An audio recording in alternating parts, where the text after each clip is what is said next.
Hello everyone, good morning. So today I'm going to talk about heredity and variation. So these are the objectives for today's lecture. Definition of heredity and variation, types of variation, significance of variation, terms used in genetics. So now let's begin with the topic or word heredity. अब heredity भनेको simply एउटा पुस्ताबाट अर्को पुस्तासम्म अघिल्लो पुस्ताका जति पनि क्यारेक्टरिस्टिक्सहरू छन् अथवा क्यारेक्टर्सहरू छन् त्यो ट्रान्समिट हुने अथवा पास हुनेलाई हामी हेरिडिटी अथवा इनहेरिटेन्स भनेर भन्छौँ र जुन क्यारेक्टरहरू यसरी हेरिडिट हुन्छन् त्यसलाई चाहिँ हामी हेरिडिटरी क्यारेक्टर्स भनेर भन्छौँ सो यो एउटा पुस्ता भयो and then this generation has received characters from its preceding generations. Okay, so now what is variation?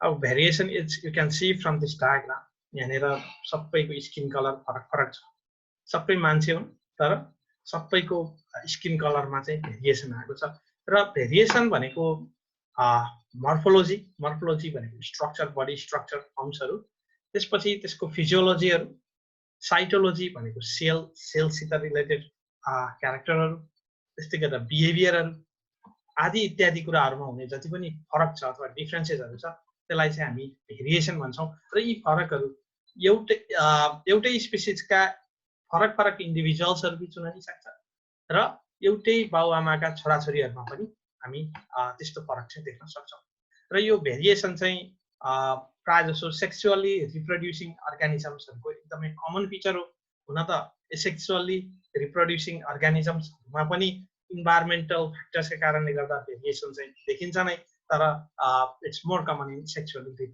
रिप्रोड्युसिङ organisms okay so now let's talk about types of variation हामी कस्तो खालको सेल्स एफेक्टेड छ त्यसको आधारमा हामीले भेरिएसनलाई सोम्याटिक र जर्मिनल भेरिएसनमा क्लासिफाई गर्न सक्छौँ so the first one is somatic variation अब पहिला सुरु सोम्याटिक भेरिएसन भन्ने बित्तिकै यो सोम्याटिक सेल्समा आउँछ र सोम्याटिक सेल्स भनेको के हो त भन्दा हाम्रो शरीरमा जुन सेल्सबाट ग्यामिट्सहरू बन्दैन ग्यामिट्स बन्दैन भन्नुको मतलब in case of male spermatozoons are male gametes whereas in female ovum are the female gametes अब जुन जति पनि टेस्टिसको लाइनिङमा हुने सेल्सहरूले जसले स्पर्मेटोजोआ फर्म गर्छ तिनीहरू चाहिँ मेलको जर्म सेल्स हुन् भने फिमेलमा पनि ओभरीमा लाइनिङ हुन्छ त्यसबाट नै ओभम बन्छ र ती ओभम बनाउने जति पनि बीचका इन्टरमिडिएट सेल्सहरू छन् तिनीहरूलाई चाहिँ हामी जर्म लाइन भन्छौँ so is in the case of males to अब तीदेखि बाहेक ती जर्म सेल्स बाहेकका बाँकी रहेका जम्मै स्किनका सेल्स नर्भका सेल्सहरूदेखि लिएर हेयर फलिकुलर सेल्सहरूदेखि लिएर अरू इन्टर्नल अर्गान्सका सेल्सहरू जति पनि छन् they all are referred to as somatic cells र यो सोम्याटिक सेल्समा आउने भेरिएसनहरू प्यारेन्ट्सबाट उनीहरूका सन्ततिहरूमा पास हुँदैन अथवा दे आर नट इनहेरिटेड र त्यही भएर यसलाई हामी अक्वायर्ड भेरिएसन भनेर भन्छौँ भनेको त्यो कुनै एउटा जेनेरेसनले आफ्नो लाइफ टाइममा अक्वायर गर्ने भेरिएसन हो त्यही भएर हामी यसलाई अक्वायर्ड भेरिएसन भनेर भन्छौँ फर इक्जाम्पल कोही एउटा ब्ल्याक स्मिथ छ भने उसले चाहिँ उसको चाहिँ मसल्स ह्यान्डको मसल्सहरू एकदमै ठुलो हुनसक्छ बट उसको छोरामा जन्मिने बित्तिकै त्यो उसको ठुलो मसल्स लिएर उसले हातमा चाहिँ आउँदैन but if he practises hitting hammer then of course he will have develop muscles अथवा अरू केही एक्सर्साइजहरू गऱ्यो भने हुने भयो नत्र भने यत्तिकै अक्वायर चाहिँ हुँदैन सो हामीलाई यो अक्वायर नहुने भएको भएर अथवा एउटा जेनेरेसनबाट अर्को जेनेरेसनमा पास नहुने भएको भएर इभोल्युसनमा यसको केही पनि सिग्निफिकेन्स छैन so the important causes of somatic variations are एउटा छ इन्भाइरोमेन्टल फ्याक्टर्स जस्तो लाइट टेम्परेचर ह्युमिडिटी अब यो लाइटको कारणले गर्दा टेम्परेचरको कारणले गर्दा स्किनको कलरमा चाहिँ फरक हुनसक्छ एउटै ठाउँमा जन्मिएको मान्छे पनि यदि उनीहरूको जियोग्राफी चेन्ज गर्यो र त्यहाँको लाइट टेम्परेचरको कारणले अथवा घाममा धेरै डुलिराख्ने मान्छे र घरभित्रै बसिराख्नेमा केही न केही फरक चाहिँ हुन्छ त्यस्तै गरेर युज एन्ड डिसयुज अफ अर्ग्यान जति अर्ग्यानको युज बढी गर्यो त्यो त्यति नै स्ट्रङ्गर हुँदै जान्छ त्यति नै ठुलो हुँदै जान्छ फर इक्जाम्पल प्रायः जसो राइट ह्यान्डेड पर्सन्सहरूमा मसल्सहरु चाहिँ स्ट्रङ्गर हुन्छ भने लेफ्ट ह्यान्डेड पर्सन्समा चाहिँ लेफ्ट ह्यान्डको मसल चाहिँ स्ट्रङ हुन्छ सो कन्सियसली पढ्छ जस्तो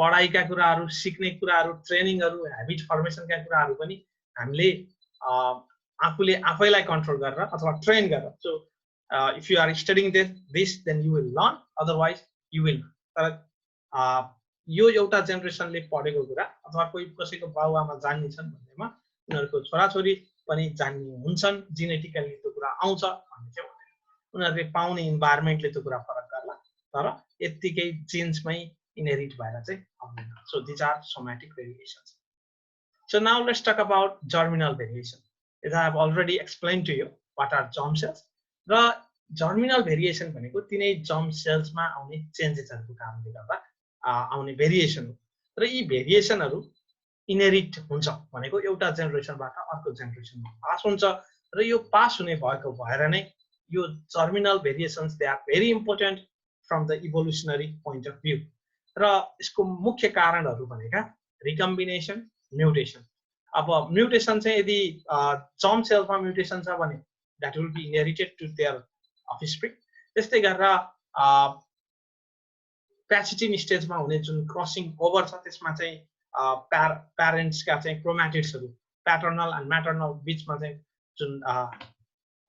जुन त्यसमा चाहिँ हुने एक्सचेन्ज छ क्रोम्याटिड सेगमेन्टको एक्सचेन्ज त्यसको कारणले गर्दा आउने रिकम्बिनेसनले गर्दा पनि भेरिएसन चाहिँ आउँछ so I colour blood group these are germinal variations so for example in case of blood group यदि कसैको ड्याड को ब्लड ग्रुप ए हो र मम को चाहिँ ब्लड ग्रुप ओ भने देन एट दैट टाइम यदि उनीहरुको बच्चाको चाहिँ बी ब्लड ग्रुप हुनै सक्दैन therefore it is also used in forensic studies so germinal variations they are now divided into two types the first one is continuous variation अब continuous variation भनेको यसमा कुनै एउटा एभरेज भ्यालु हुन्छ त्यसको तल माथि फ्लक्चुएट गर्छ so for example height let's suppose यहाँनेर एउटा 57 को यसलाई यो चाहिँ बिचको कुनै एउटा पोइन्ट छ हाइटको भने सबैको हाइट यही 57 नै हुने अथवा एकैचोटी 57 बाट 60 हुने अनि 60 बाट 65 हुँदैन so there are 57.1 57.2 and like that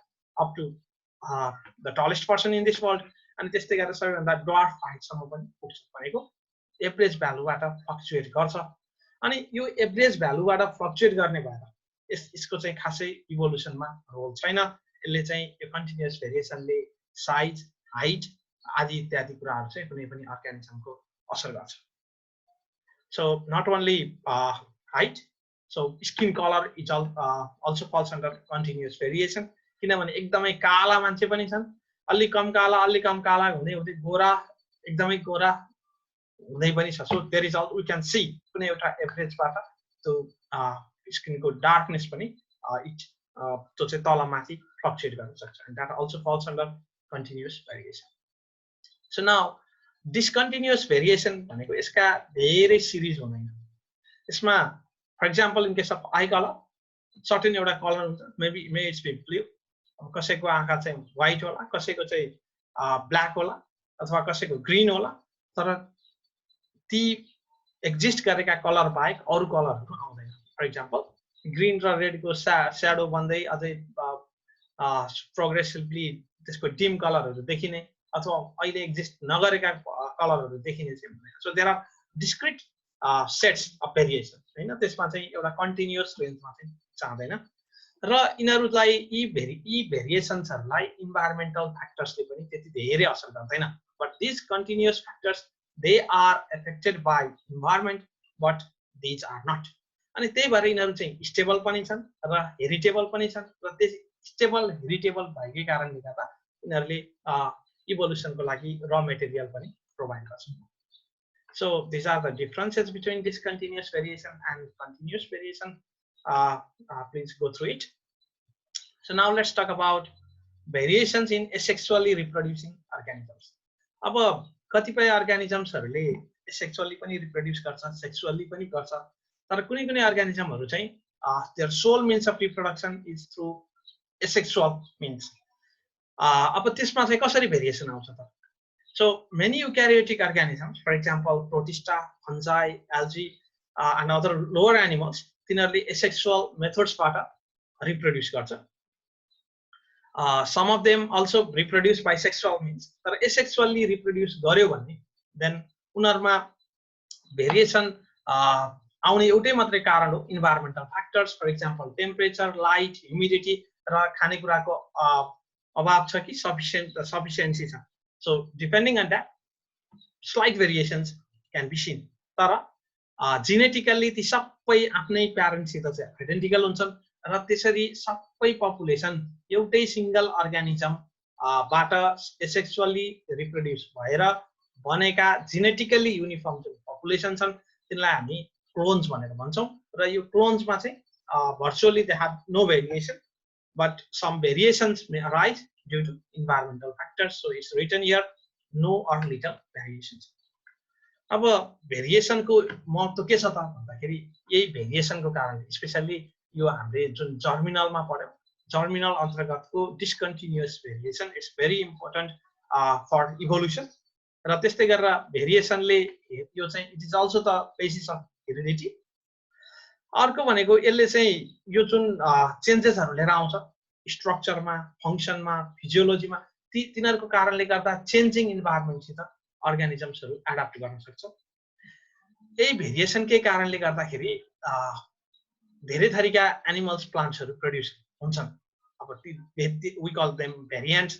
अब कुनै भेरिएन्ट्स चाहिँ तिनीहरुले चाहिँ हार्मफुल भेरिएसन भएर तिनीहरु मर्न सक्छन् तिनीहरु बाध्दैनन् कोही चाहिँ राम्रो भेरिएसन लिएर आउँछन् and they are better suited अथवा बेटर एडाप्टेड अझै एडाप्टेड हुँदै जान्छन् तर इन द लङ रन जो चाहिँ एडाप्ट हुँदै जान्छ चेन्जिङ इन्भाइरोमेन्टसित तिनीहरु भनेका युजफुल भेरिएन्ट्स हुन् र यी युजफुल भेरिएन्ट्सको कारणले गर्दा नै एनिमल्सहरु स्ट्रङ्गर हुँदै जाने अथवा तिनीहरुको मेन्टल एबिलिटीहरु बढ्दै जाने प्लान्ट्सको केसमा तिनीहरुको प्रोडक्टिभिटीहरु बढ्दै जाने डिजिजसितको रेजिस्टेन्स बढ्दै जाने हुन्छ so this are very useful to us and they also provide each organism a distinct individuality अब यो विश्वमा यत्रा धेरै मान्छे छन् and then they differ from each other सबैजना चाहिँ एकबाट अर्कोसित चाहिँ धेरै नै कुरामा फरक गर्छन् and therefore we have distinct individuality यदि त्यस्तो हुँदैन थियो भने सो हामीलाई चाहिँ मान्छेहरु चिन्नको लागि गाह्रो हुन्थ्यो so there are facial recognition system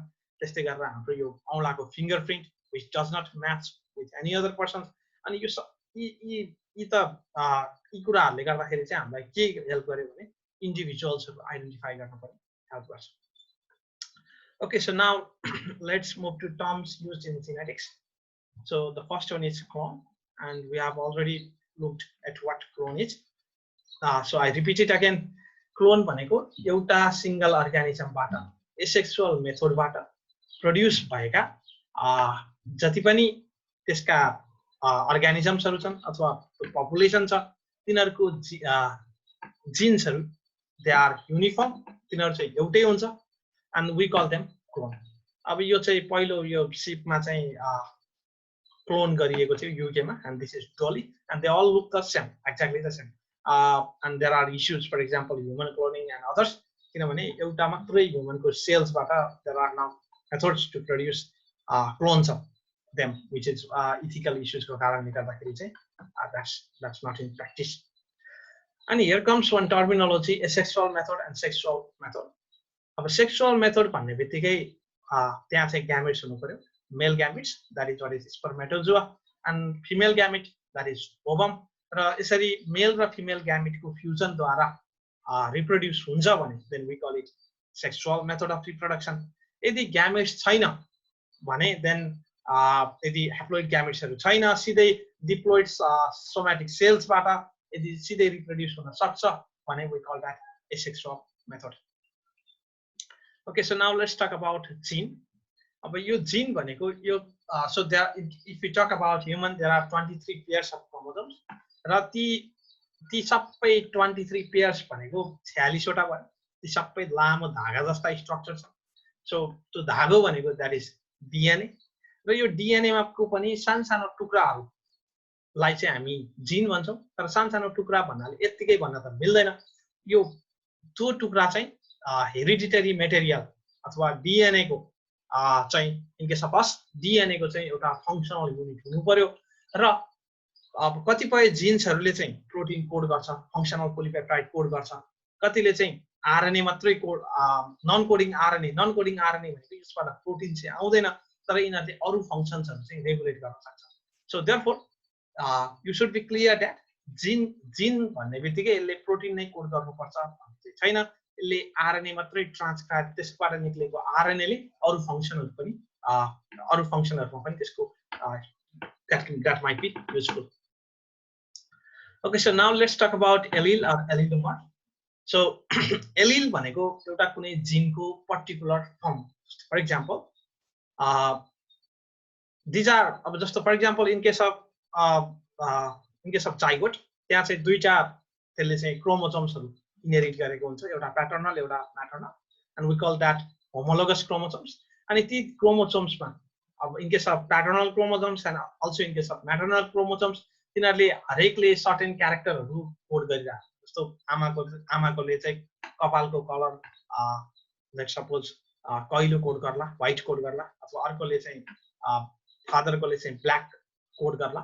so this अब त्यसको चाहिँ लगभग हामीले जिनमा तिनीहरूको जिनको बेसिसमा हेर्यौँ, त्यसको सिक्वेन्स हेर्यौँ भने बेस पेयरमा अलिकति केही चेन्जेस फ्लक्चुएसन्सहरू मात्रै हुन्छ, नत्र भने प्राय जसो अलमोस्ट दे आर सेम।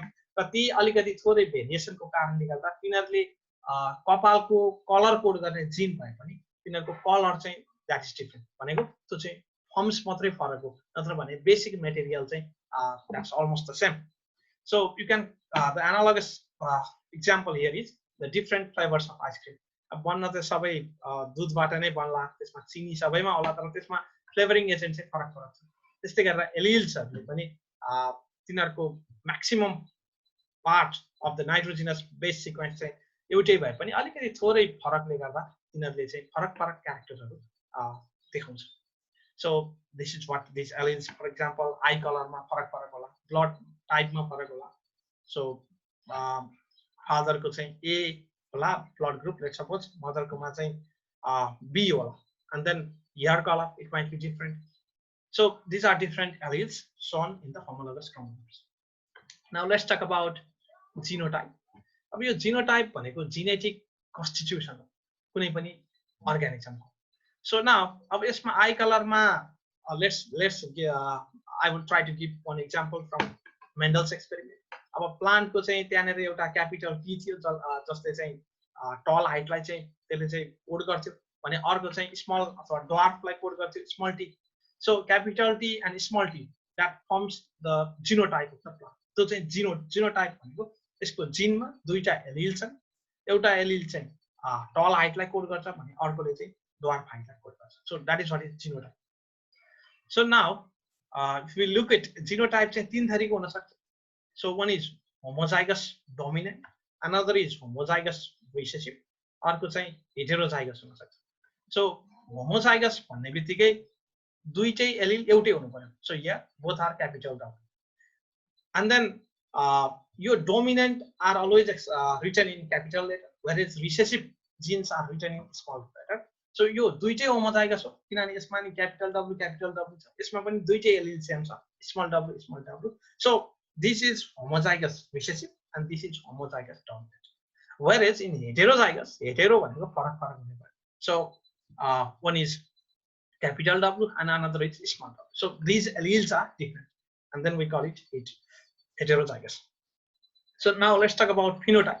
अब यो त भयो genotype.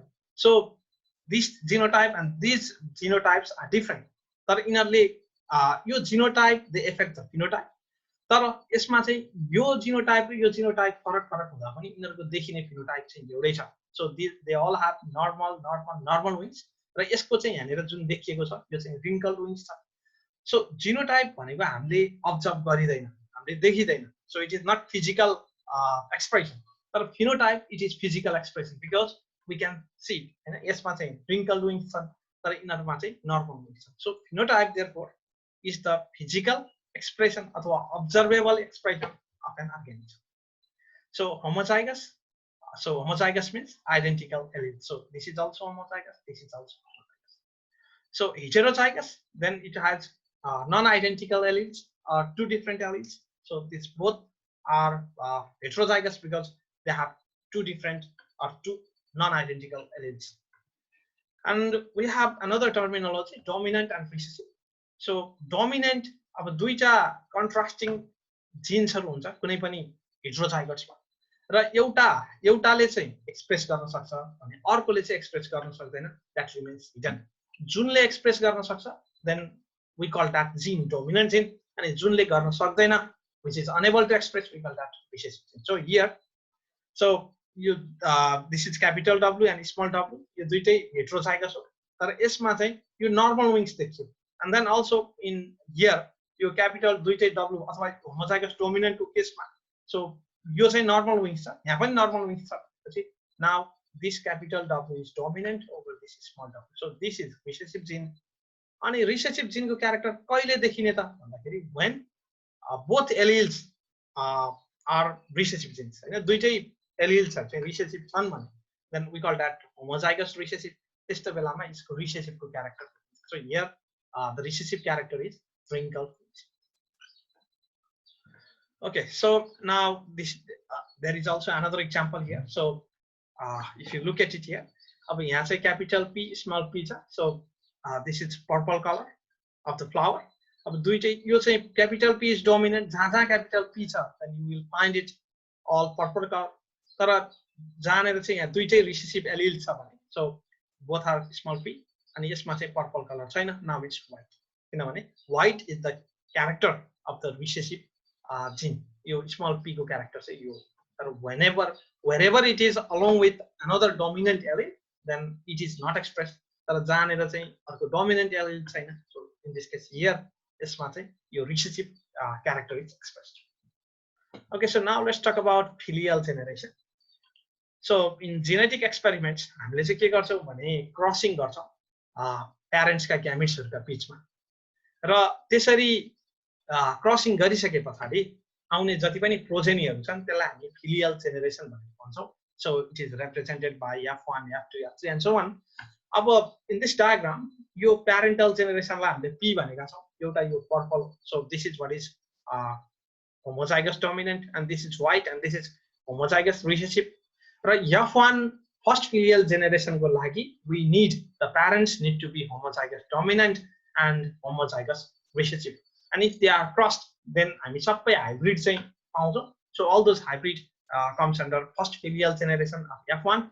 र यिनै hybrid अथवा F1 का individuals हरु यिनै offspring यिनै F1 का जति पनि heterozygotes हरु छ तिनीहरुको बीचमै क्रसिङ गरायौं भने then we will obtain second filial generation or known as F2 generation. So these are this come under F2 generation.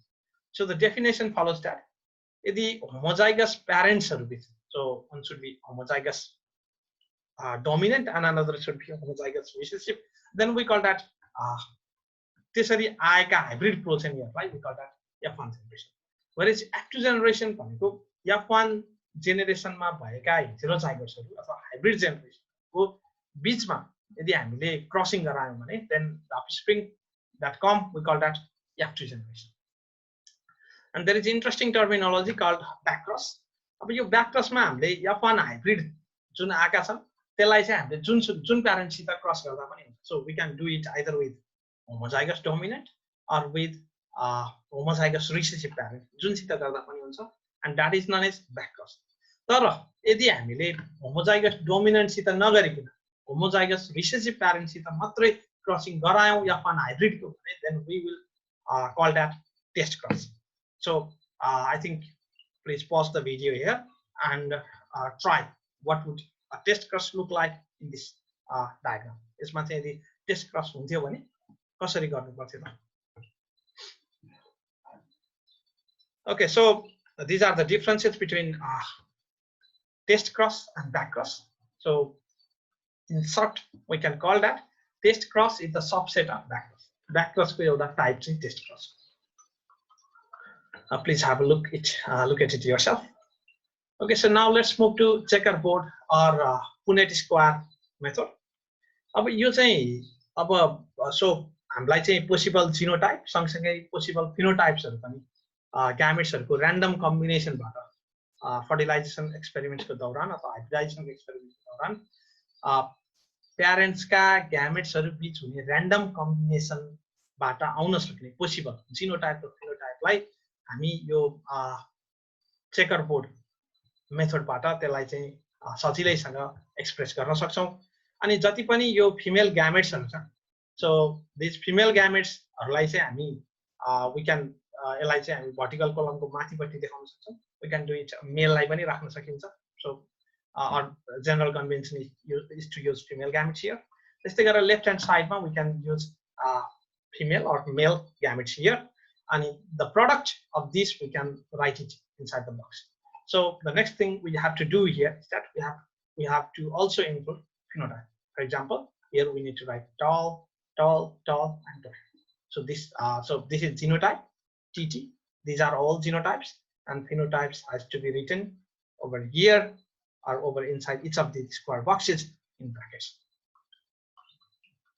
Okay, so finally we have concluded today's lecture, but now to make yourself sure that you have learned quite properly, so please try to answer these questions. Okay, so thank you very much.